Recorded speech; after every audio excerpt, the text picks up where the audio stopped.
अस्सलाम वालेकुम dear students, मैं हूं मोहम्मद इस्माइल, आपका अंडरस्टैंड और कम्युनिकेट का टीचर।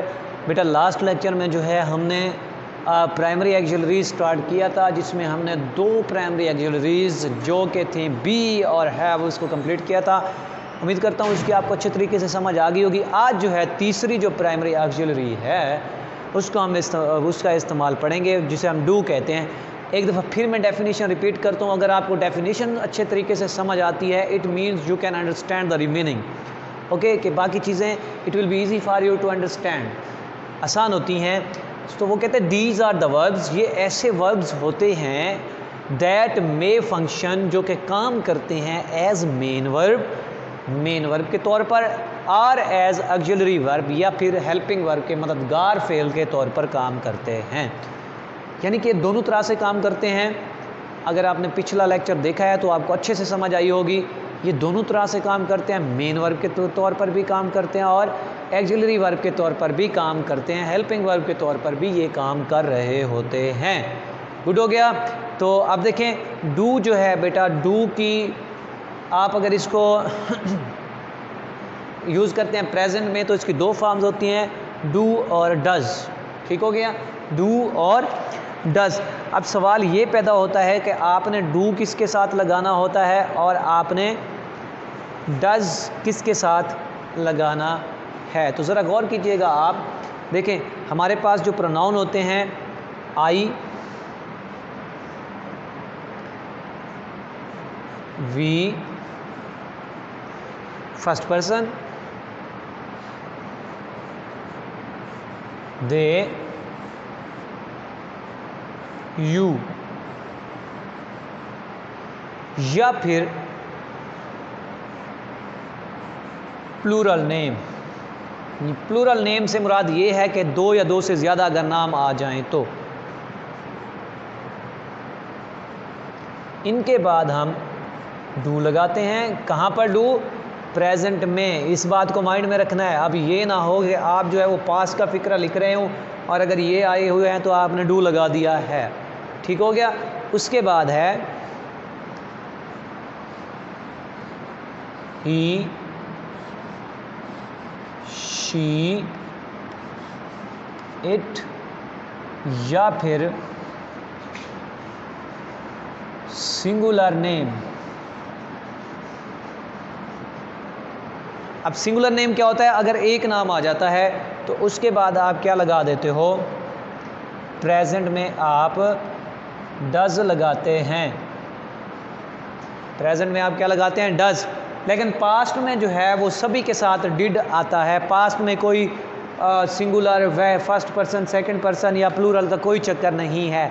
चाहे फर्स्ट पर्सन है, सेकंड पर्सन है, प्लूरल नेम है और प्लूरल प्रोनाउंस है, तब भी डिड आएगा। अगर सिंगुलर का चक्कर है तब भी डिड आएगा। चलें, अब जो है यहाँ तक मुझे लगता है आपको बात समझ में आ गई होगी। अब एग्जांपल्स हम देख लेते हैं इसकी। तो अब डू का इस्तेमाल जो है वो चार तरीक़ों से हम कर सकते हैं, हेल्पिंग वर्ब के तौर पर भी और मेन वर्ब के तौर पर भी। मैं एग्जांपल से आपको समझाता हूँ। I always do my work, मैं हमेशा अपना काम करता हूँ, हमेशा अपना काम करता हूँ। ठीक है। जब आप मामूल की बात करते हो कोई ऐसा काम है जो आप डेली कर रहे होते हैं तो उसके लिए आपको अगर देखें इसमें पहली चीज़ तो है ये मेन वर्ब के तौर पर इस्तेमाल हो रहा है, कोई दूसरा वर्ब इसमें नहीं आ रहा, ये बात क्लियर होगी। जब आप इसको ऑर्डिनरी वर्ब के तौर पर लेते हो या आम तौर पर यूज़ होने वाले वर्ब के तौर पर लेते हो तो फिर आप डू इस्तेमाल करते हैं। ठीक हो गया। दूसरी बात, I do not know him. पहली चीज़ एक वर्ब ये आ गया, दूसरा वर्ब ये आ गया। अब इससे मुराद ये है, हमारे पास ये पहला वर्ब आ गया, ये दूसरा वर्ब आ गया नो। अब इससे मुराद ये है, हमारे पास दो वर्ब हैं तो इससे मुराद ये है कि ये यहाँ पे किस चीज़ के तौर पर इस्तेमाल हो रहा है?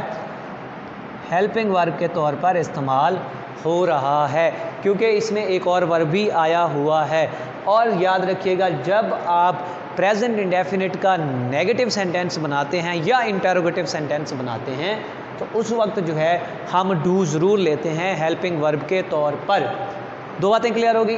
तीसरी बात, ये जो अभी मैंने आपको समझाई है थोड़ी देर पहले, कि अगर आप प्रेजेंट इंडेफिनिट टेंस के नेगेटिव के तौर पर अगर सेंटेंस बनाना हो या आपने इंटेरोगेटिव सेंटेंस बनाना हो तो आप डू को एज ए हेल्पिंग वर्ब के तौर पर इस्तेमाल करते हैं। तो यहाँ पे वही चीज़ है same, do you know him, हमारे पास जो है ये पहला और ये दूसरा है वर्ब जो है वो आ रहा है, क्योंकि इसमें दो वर्ब आ चुके हैं तो इसलिए हमारे पास ये बात क्लियर हो गई कि ये जो है ये हेल्पिंग वर्ब के तौर पर यहाँ पे इस्तेमाल हो रहा है। अब तीन बातें क्लियर हो गई। चौथी है of course he does care. अब अगर किसी वर्ब पर आपने ज़ोर देना हो, किसी चीज़ के बारे में आपने दबाव देना हो, जैसे यहाँ पे वो कहता है ऑफ कोर्स बिल्कुल वो करता है, इसका मतलब ये ऐसे नहीं हाँ वो करता है, ऐसे नहीं, इसका मतलब बिल्कुल वो करता है, यानी कि आप दबाव दे रहे हैं, वज़न बढ़ा रहे हैं, एम्फसाइज़ कर रहे हैं आप अगर किसी चीज़ को। जब आप किसी चीज़ को एम्फसाइज़ करते हैं तो उस वक्त भी आप जो है वो डू डज़ का इस्तेमाल कर सकते हैं किसी वर्ब से पहले। अगर मुझसे कोई कहता है do you write a letter daily, मैं कहता हूँ येस आई डज़, जी बिल्कुल मैं लिखता हूँ, ठीक है। तो उसके लिए जैसे तो फिर यहाँ पर भी वो हेल्पिंग के तौर पर रहा होता है, ठीक है, क्योंकि हमारे पास दूसरा जो है वो वर्ब मौजूद है। तो बेटा ये था डू का इस्तेमाल। उम्मीद करता हूँ आपको ये बात समझ में आ गई होगी। अगर आपको कोई मसला है तो आप अपने सब्जेक्ट टीचर से कंसल्ट कर सकते हैं, आप मेरे साथ भी कंसल्ट कर सकते हैं। दुआओं में याद रखिएगा बेटा। अल्लाह हाफिज़।